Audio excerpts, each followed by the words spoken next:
I was in a 6-year relationship from 16 to 22. A lot of the person I was wasn't even shaped by me. It was shaped by the relationship. I grew up shaping myself to what someone else would have even wanted from me, rather than who I was. All right. So are we just gonna walk like this? Yeah, we're just gonna walk, and it's just casual. And we'll just talk. We're just gonna Like walk how and talk. casual? Like, can I bring out my phone casual? No, you have to be engaged. Yeah, I'm joking. You made us wait for an hour and a half, and you want to do your phone? It really wasn't my fault though. What were you doing upstairs? Taking a shit? No, I had to take a shower. Like, I've been in And a shit. No, 18-hour flight. I was never gonna come down like that. Lojay wanted to take a shit before this interview. Ladies and gentlemen, 18 hours from Lagos to New York, and literally immediately we landed, we had to do this interview because Saige is amazing. She thought I was gonna forget her name. Oh, okay, there you go. Saige is amazing, and she really waited for us throughout. And yeah, now we're here. We're outside in New York, in the beautiful city of New York. Welcome. Yeah, beautiful city, which it is true. Yes. Except Lojay may or may not actually feel that it actually is a beautiful city. I just think it's rowdy, man. You guys are rough in New York. Okay, but it's good though. I feel like that's what gives New York its identity. Yeah. It's just the fact that it's New York. It's grungy. Yeah, it is. But also you have the different pockets of New York where some are like the West Village is a little bit more like not grungy, and I don't know. Every pocket's different. Sweeter or what? It's like a little bit more, I don't know. I always felt like between the East Village and the West Village, I belong more in the East Village because I felt like the West Village is a little bit more like upscale in the way that you'd sit down at a restaurant and be like, can I please have some bottled water? And I'm like, I'll take tap, you know? I think I'm more upscale in New York. Yeah, okay. I like the good life. Okay, so maybe you want to go to the West Side or West Village, West Village. West Side for life. I shouldn't be saying, I meant West Village, but anyway, okay, so right now we are this is the financial district. They also call it FIDI. You're aware of that? Yeah, because literally someone was like, "Oh, you're at the financial district." So okay, so okay. So yes, this is Street Walks. We have casual conversation, but not casual enough to take out our phones. Yes, I know. You just said so. I know. So let's go back to the beginning. Mm-hmm. So the whole idea behind this conversation is just, who are you? Okay. What makes you who you are? Yeah. What are the things that make you happy and sad? Mm-hmm. What led to your career? What are the struggles? What are the triumphs? All that. So let's start with where you're from, your family. Let's start with that. So do you have siblings? I know you have 2 parents, right? Yeah. Together for years? Yes. Religious Luckily household? For me. Yeah. But yeah, I'm from Lagos, Nigeria. I was born and raised in Lagos, Nigeria. Spent all my life there till I had to go to school in University of Portsmouth in the UK. You had to go? Or yeah, like I went to school in the UK. Okay, but were you forced to go to that school? Kind of, not forced, but I was convinced to go to university in the UK. Okay. To go to university at all in first place, but just also in the UK. Okay. Just because I kind of always knew what I wanted to do, and I just felt like university wasn't the space for me to grow at what I wanted to do. Meaning music? Yes.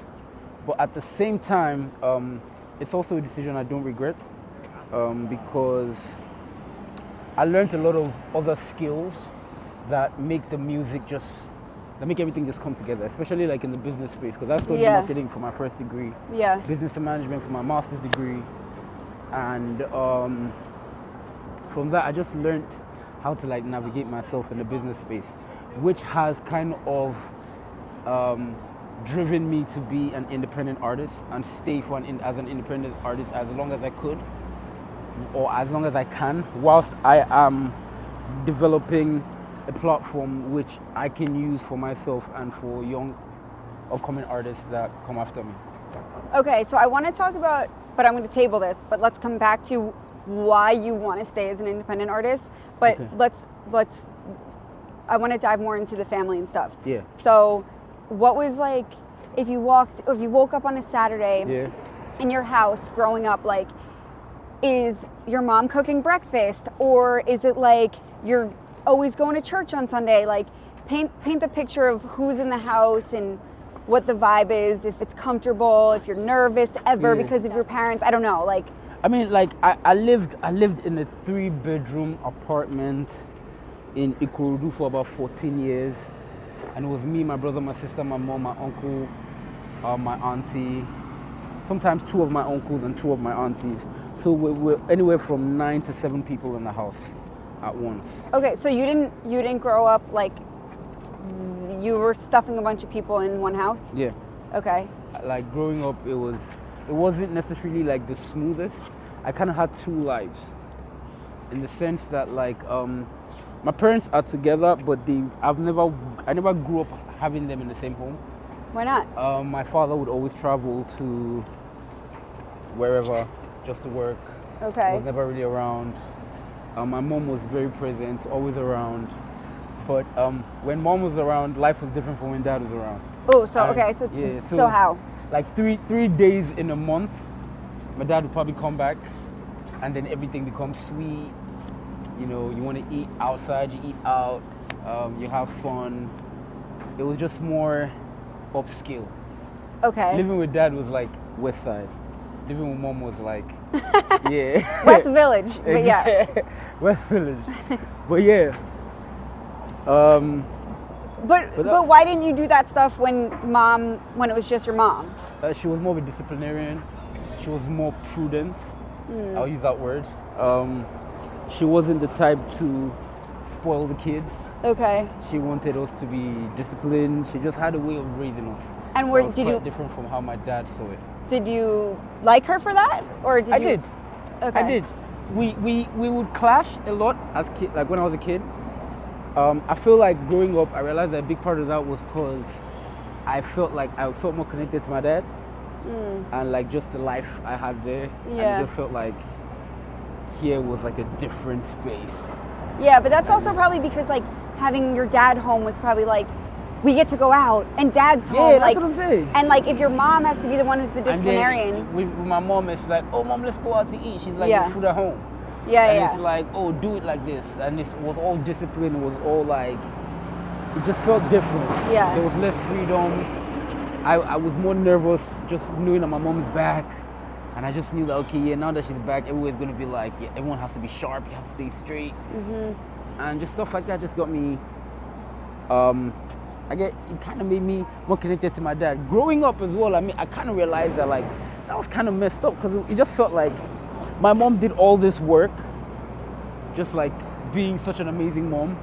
And my dad just comes back for 3 days and buys the kids love. Yeah. And it's like, okay, yeah, I love that. Yeah. Well, that's good that you can see that now. Yeah, definitely.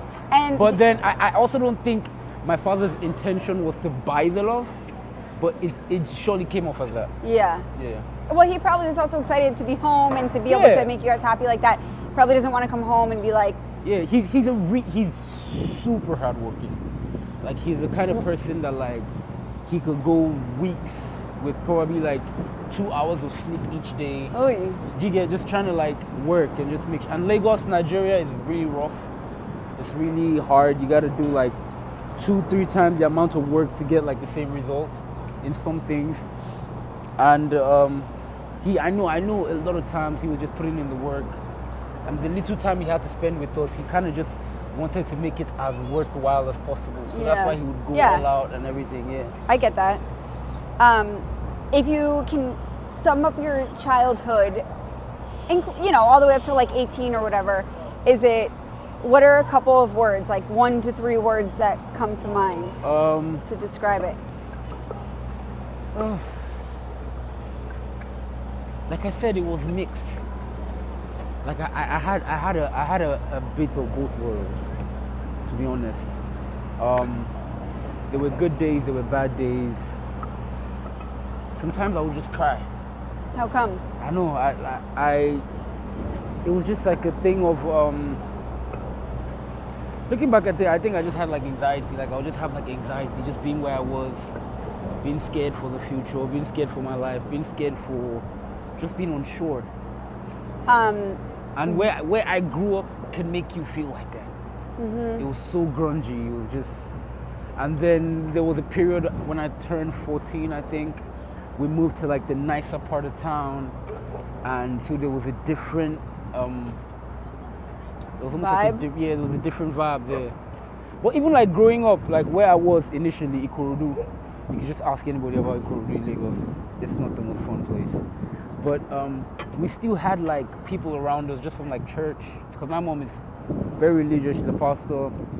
So church was a big part of our life. Our friends, when we went to the same church as our friends, went to the same schools. So we had like a kind of tightly knit,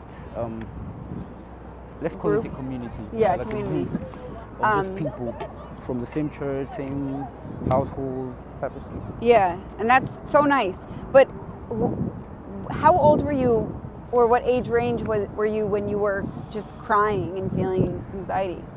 Anywhere from like, until I was like, I remember being 7, sitting in front of a fridge, crying that life is rough and one day I'm going to die. Oh my God. And I'm 7. Yeah, that's terrible. Time. Yeah. But like I was quite aware as a kid of just like things. Yeah. Yeah. So do you still have any anxiety or any of that now? I know in one of your songs you mentioned depression. I don't know if that was just like because it fit or because there's actually that in your life. There has been a lot of that in my life. But at the same time, I feel like I've learned that life is about learning how to control the body in which you find yourself. Okay. And just like a big part of that is just developing this self, learning to adapt to the conditions that you find yourself in the world, and moving yourself to like a better space or whatever you feel would be a better space. So growing up, I've learned to control my feelings.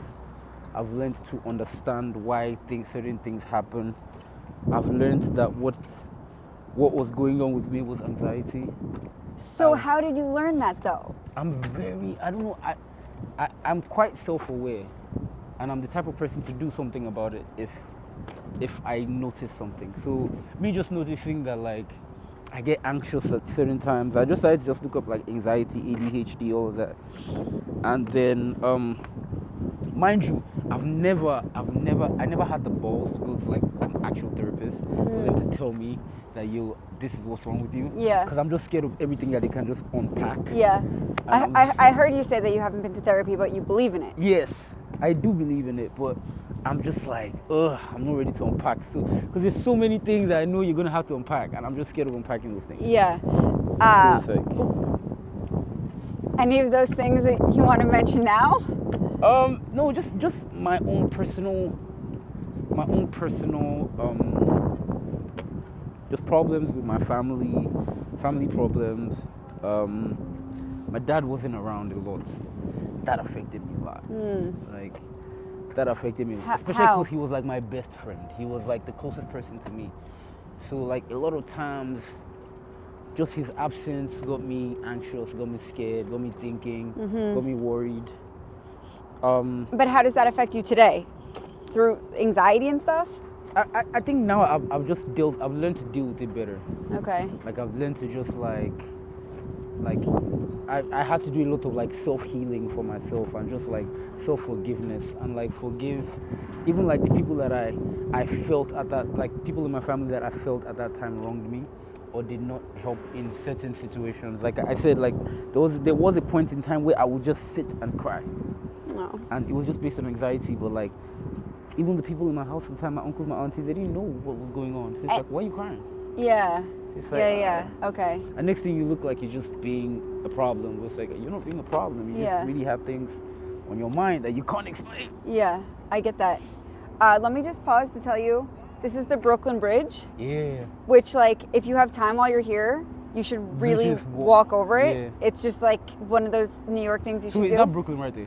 That's Brooklyn. Okay, crazy.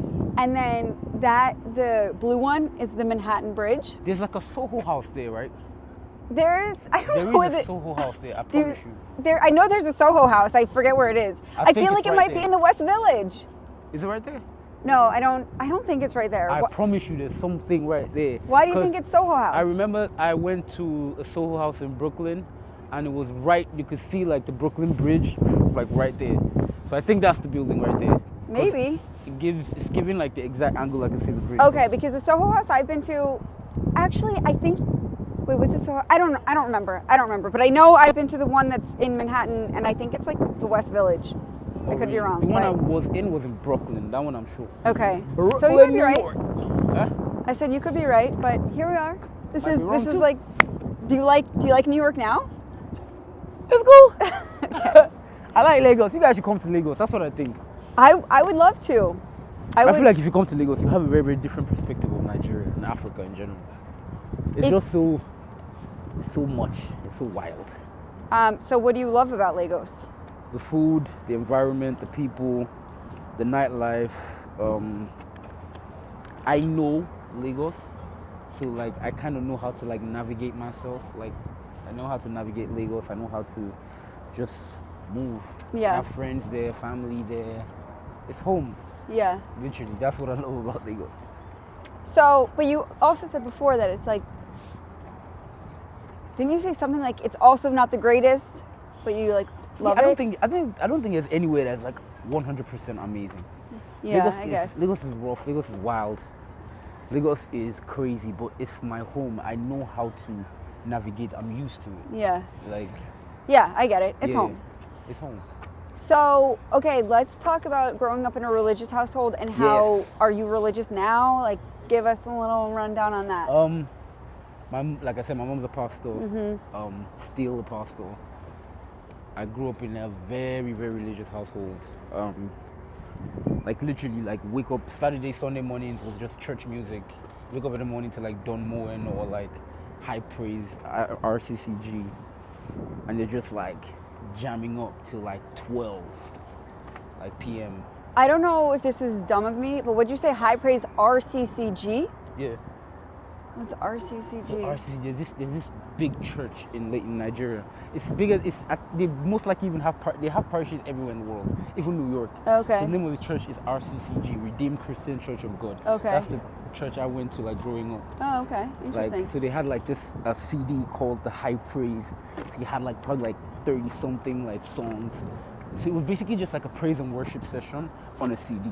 So, but so this music is just on in the background in your house? Literally, just in my house, just on in the background. So, but every night do you have to pray? Like when you say there are points where we'd have like morning devotion. So in the morning, like 6 a.m., everyone wakes up and then we basically have a fellowship in the living room.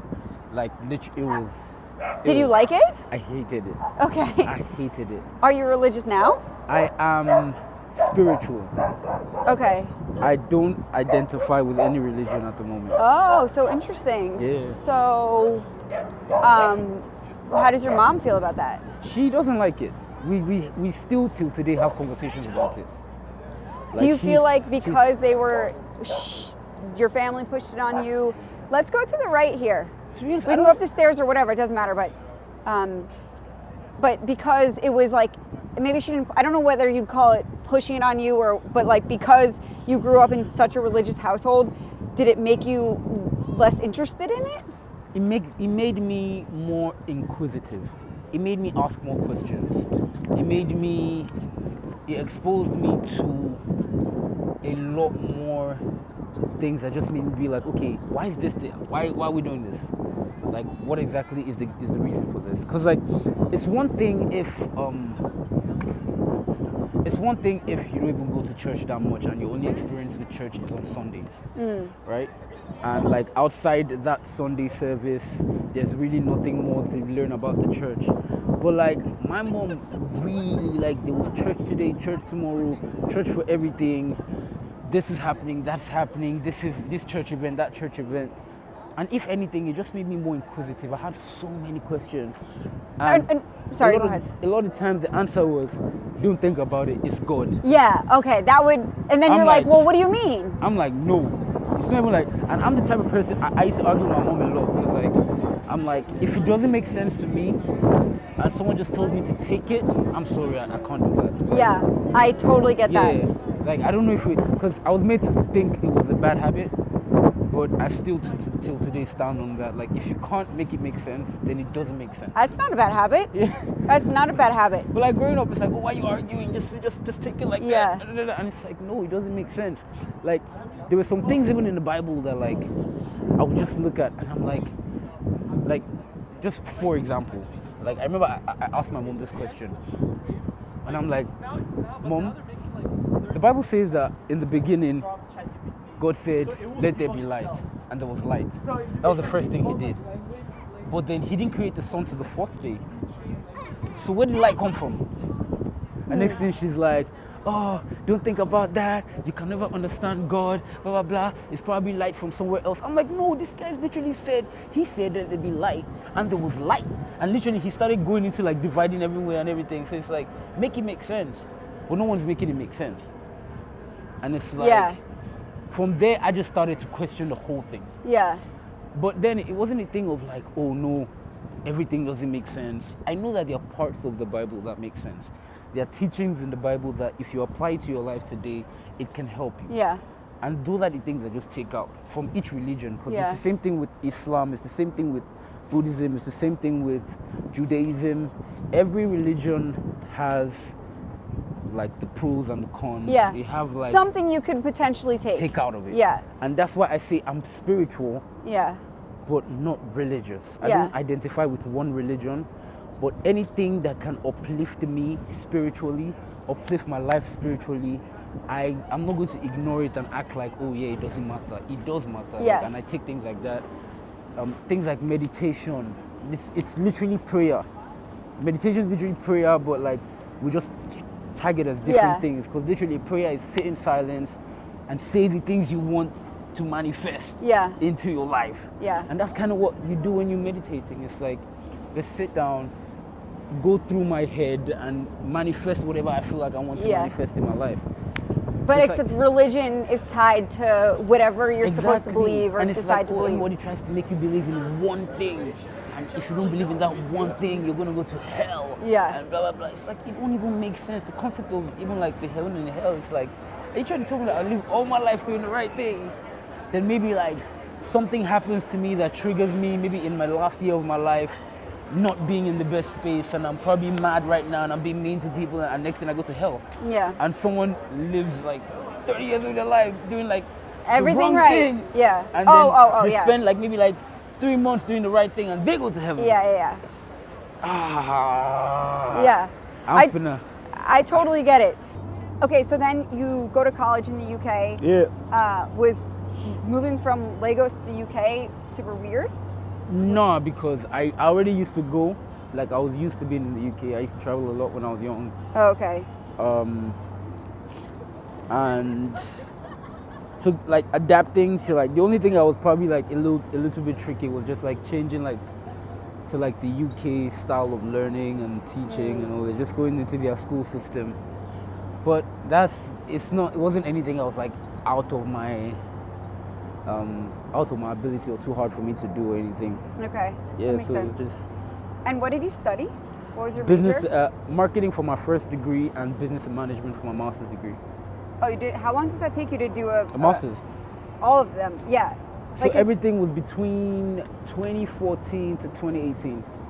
So you can get a master's in that time too? Nice. Yeah, Okay. the first degree was about 3 years. It was a 3-year course, and then the master's was a 1-year course. Okay. 9 months actually, not even a year.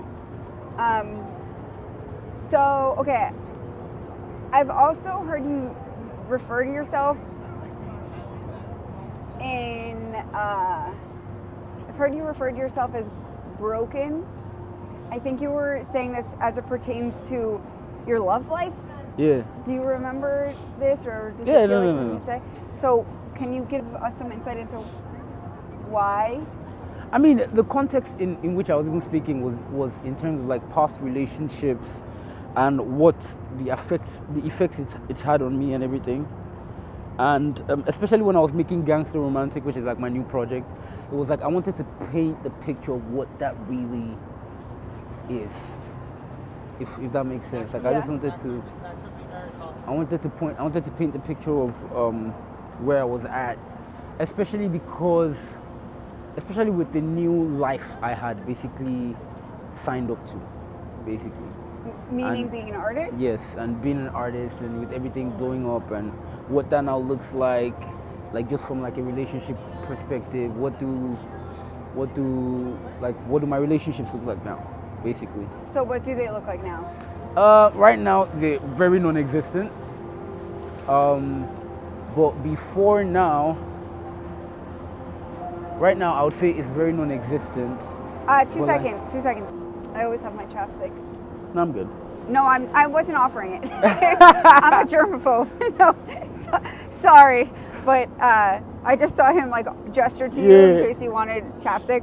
So I just wanted you to know that I always have my chapstick. But anyway, okay. So back to your non-existent love life. Yeah, at the moment it's non-existent, man. I can't even lie, cause I feel like in conclusion of even just making Gangster romantic and reflecting on everything, I'm like, okay, yeah, don't do it again for now. And I'm just Don't like, do the which relationship. Part again? Oh, okay. No, not for now. Just full stop. For now. Because Gangster Romantic is basically you summarizing a tough love life? Yes. Okay, so what was A the chaotic one. That's just like up and down.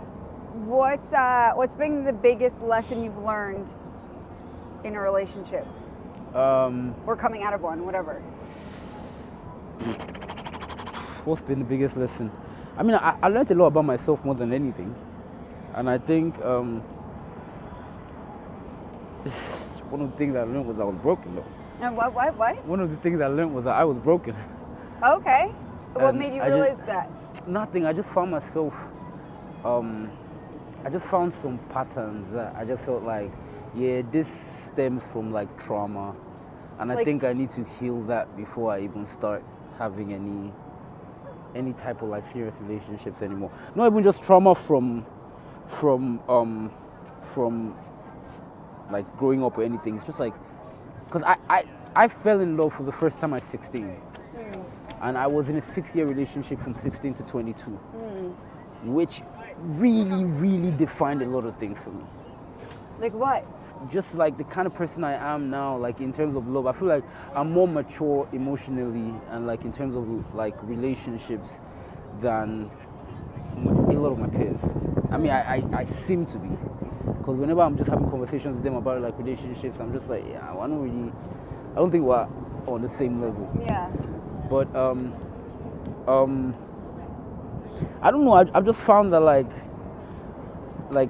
being in a relationship with that from that young, a lot of the person I was when it wasn't even shaped by me, it was shaped by the relationship. Yeah. Do you get? So like, I grew up shaping myself to what someone else would have even wanted from me, Yeah. rather than who I was, which was already messed up. Like, so going into relationships after that, it was just like, ooh, is this really who I am? Yeah. Or was I just this person because of this person I was with? Oh, interesting. Yeah, just So do you feel like you would have been a very different person if you hadn't been in that 6-year relationship? Yeah, very different. But do you also recognize that, like, I don't think everything happens for a reason, because I don't understand why, like, people get super sick and terrible things happen, but do you also feel like maybe you were in that relationship to teach you something, to, like, or do you feel like actually you shouldn't have ever been in that relationship for that long? I mean, yeah, I do believe that, like, me being in that relationship taught me a lot of things, but at the same time, I also believe I shouldn't have been there for that long. But at the same time, what? I also believe I shouldn't have been there for that long. Okay. Yeah. Okay, but But, now you know for the future, if you were in a relationship that isn't maybe the best for one reason or another, Yeah. you'd probably leave earlier. Yeah. So you got that out of it. But then again, I want to ask you a question. Yeah. Why don't you believe that everything happens for a reason? I used to always say, I believe that everything happens for a reason, but then I've realized, like, I'm not going to say that to someone whose child just died of cancer or something. Like, because what reason would that be? You know, or like, if something, like I know someone whose son died in a motorcycle accident during COVID, and he couldn't even go and visit him, like, in the hospital before he died because of the COVID restrictions. Like, like, how can I believe that everything happens for a reason when, like, what would that reason be for that child dying or that man on the motorcycle dying? I mean, one thing I know, right, is that like when traumatic events like that happen, the reason don't show up immediately. the reasons will never show up immediately. It Yeah. might not be a thing of now. It might not be a thing of 10 years. It might not even be a thing of 20 years from now. It might be a thing of 30 years from now, and it is the experience you had today or in that day that would shape what decision you're going to make 30 years from now. Yeah. That might probably affect God knows any other thing. But I genuinely believe nothing in this world is random. I used to believe things were random. I genuinely used to believe that like things just happen, there's no reason and da da da da da. Until, because I'm like I said, I'm not very religious. I'm very spiritual, but I'm very science oriented. Like a lot of the stuff I even believe in spiritually, they can be backed up by science. Okay. And one thing I realized is that spirituality can be backed up by science. Like, we might not know everything in terms of the science to back it up with the spirituality, but there's enough for me to know that, for example, 1 second or one Celsius difference at the Big Bang would have changed the whole thing, and we would not be here. That probability in itself is too small to just be random. I get what you're saying. Like even like with the planets, with everything, like the probability of you being alive, the probability of me being alive, it's like, I think it's like 2 trillion to... Oh wait, now I'm confused. It was probably like 500... It's like 2 trillion to 1 or something. It's something crazy. The probability is so crazy. Like of course, like we're here for a reason. Exactly. So it's like everything is happening for a reason. But I also believe that the reason is what you make it. Yeah. Like you have to determine what reason you're here for. Yeah. You determine your life. You determine. There's a duality to life where it's like there's free will, but everything is also still patterned. But there's free will. Yeah.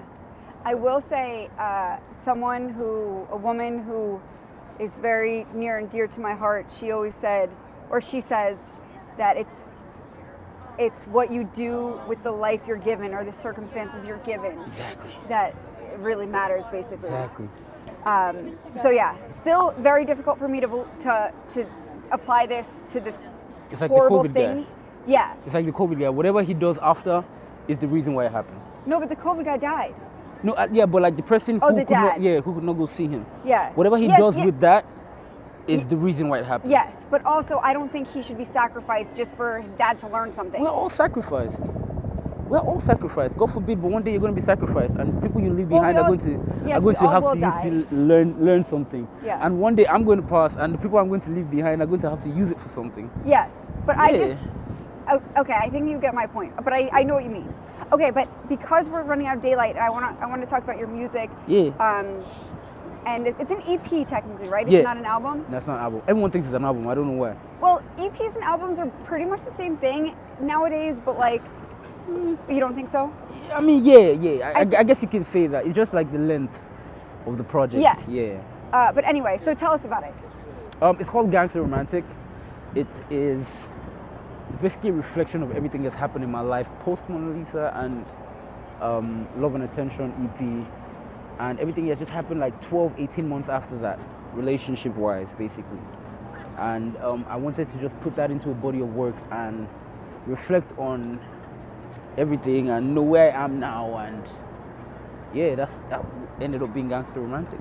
So I'm guessing you feel good about it, right? I am. I do feel good about it. I feel very good about it, actually. And what do you think that people would get out of it? I mean, so far it's been out for like a month, and it's been everything I wanted people to get out of it, which is connection. Like I wanted people to be able to connect with me as an artist, to be able to connect with the stories I'm telling, to be able to connect with the sonics of the album itself, of the EP itself. And that's what people have just done. Like I just find a lot of people like, I'm talking like A-list Afrobeat artists just hitting me up like, bro, this project is so complete. Like this That's project awesome. And I'm like, yo, like even you, like I had like every single person I could think of has hit me up for this project just based on, yo, this is different. Like this just, I'm connecting. And one of the best things about it is it's kind of left from where everybody thought I was gonna go, which was very intentional. What did you think it was? What do you mean? It was intentional that it went left from where you thought it was gonna go? No. Like I didn't want people to be able to predict where I was gonna go. Oh, yeah. I wanted to go left from where everyone was thinking I would go.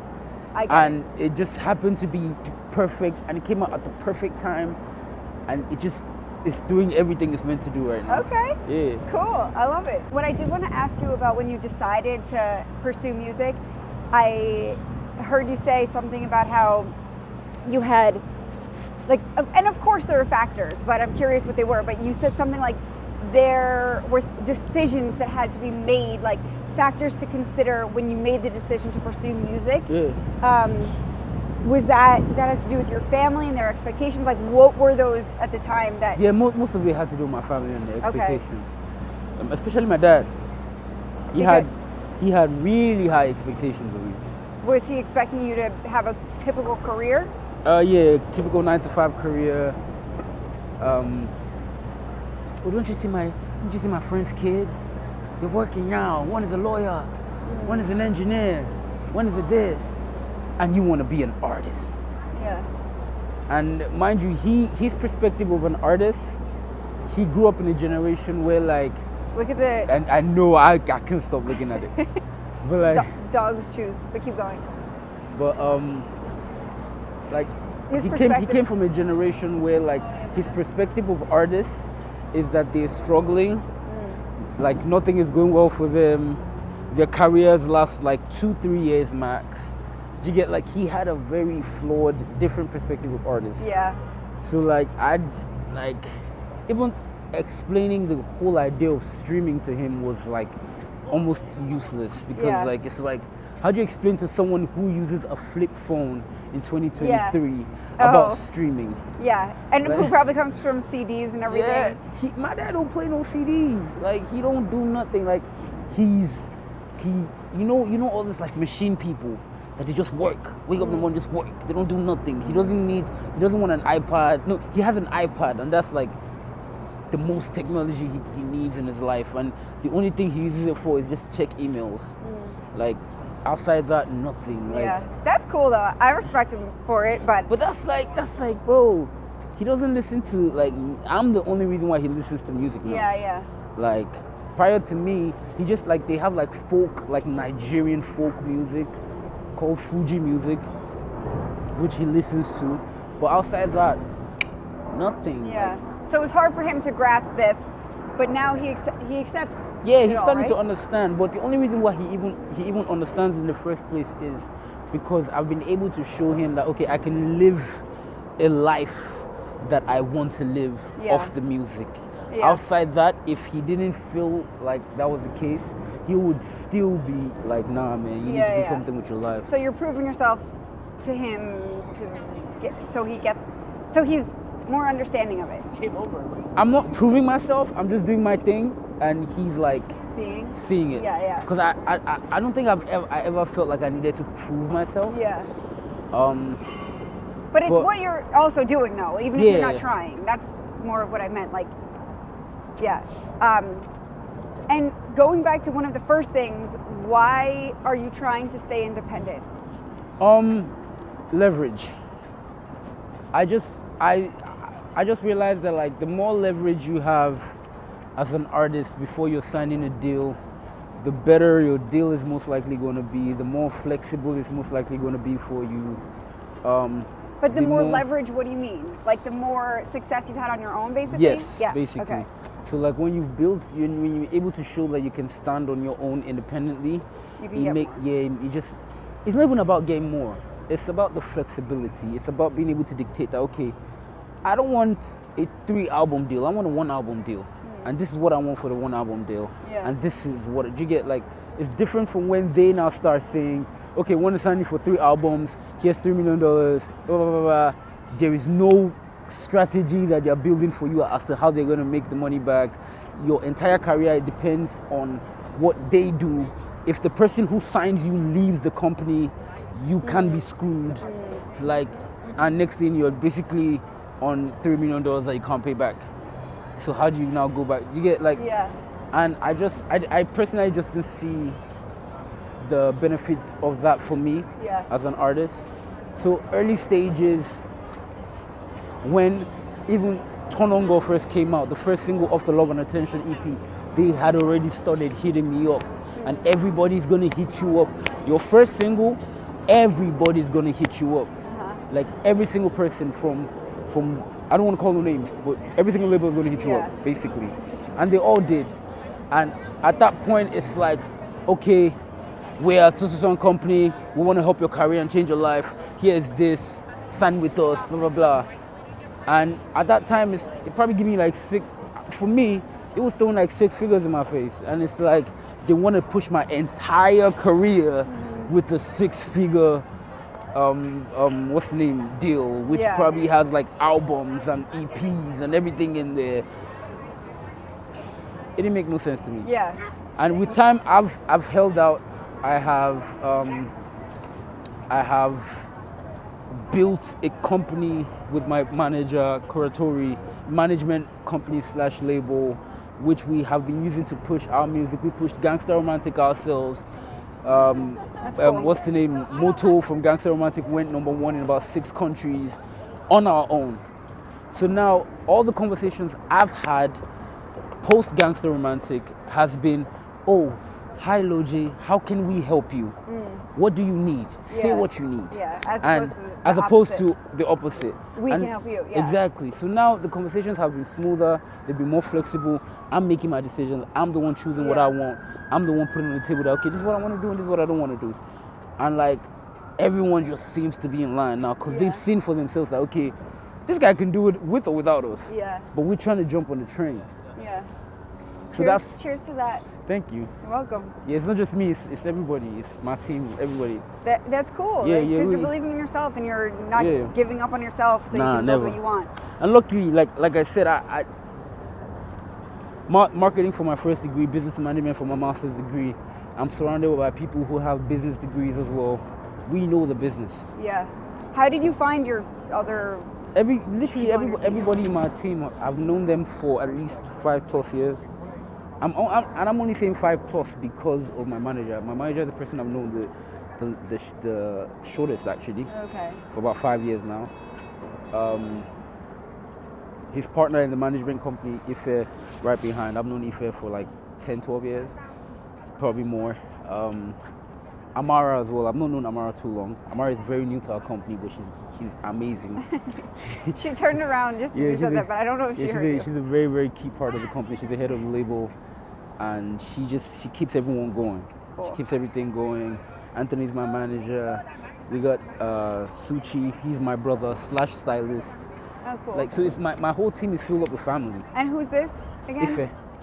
And Ife. He's your who? He's a partner with the management company. He's my manager's partner. Okay, cool. Okay, so my last 2 questions. 1, what is something you're fearful of?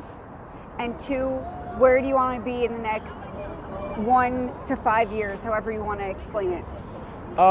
If one thing I'm fearful of is not achieving my full potential, if there's anything I'm scared of, is that. I think many of us are. Yeah, I know. And where do I want to be in the next 1 or 2 years? I want to drop my album, which I'm working on right now. I want to have performed in specific places, which is between me and God. He knows what I need to do. And yeah, I just want my music. I just want to be in a better space. I want to be happy. I want more music out. I don't want too much from life. Any other business endeavors that you have in mind, or just like right now, music? outside music? Yeah. Right now the main focus is music, definitely. But yeah, we definitely have so many things we want to do with Kuratori, which is a company obviously. I have a foundation which I want to kick off by either the end of this year or next year, which is called Green Corner Foundation. But yeah, there's so many things we want to do. We're just at the beginning, but we just need to get this part right, so every other thing just flows easily. I like that. Yeah. Is there anything we didn't talk about that you want to talk about? New York. We didn't talk about New York too much. What do you want to talk about New York? I don't know, you tell me. I'm in New York City. We're seeing New York. It's... Ladies and gentlemen, New York water is black. I was going to say it's the greatest city in the world. Black as Nigerian water. I think it's the Atlantic Ocean, right? You don't want to go swimming? No. You want to drink some? Let's just drink some. Oh, no. I don't think you want to swim in this or drink this. You don't want to touch it, bro. But New York is the greatest. it's just awesome. They have like hot dog stands like everywhere. Yeah, you can get a hot dog. Everywhere. You can get a hot dog any time of day. Any time of day. No, truly, like this morning it was like 9:30. I said hi to the hot dog stand man. Is this Anyway. like Pearl Harbor? Or what's the name of it? This is what is 'Cause I this know still we're on Pearl Street, right? So this is Fide-Eye, but this is like, is this still considered the Seaport? Like South Street Seaport? Yeah, I think it's South Street Seaport, but That's they such redid a- it such a a couple tongue years ago. twister. So yeah, South Street Seaport. Anyway, Lojay, thanks for doing street walks with Sage. Thank you so much, Saige, for I having me. appreciate it. I really appreciate you for having me. This is fun. Straight from the airport. Straight Give me from the airport, Sage. except after the shower and shit. Ladies and gentlemen, it was an amazing shower. Thank you to the hotel for making sure the water was hot. Thank And you the to toilet Saige worked. for waiting for me. Yeah, you're welcome. And Alex behind the camera. And Alex behind the camera. Yes. For Cheers being to so him. amazing and walking backwards the whole time. What's up? This is Sage with Lojay. And you guys should comment, like, and subscribe because we on Street Walk with Saige.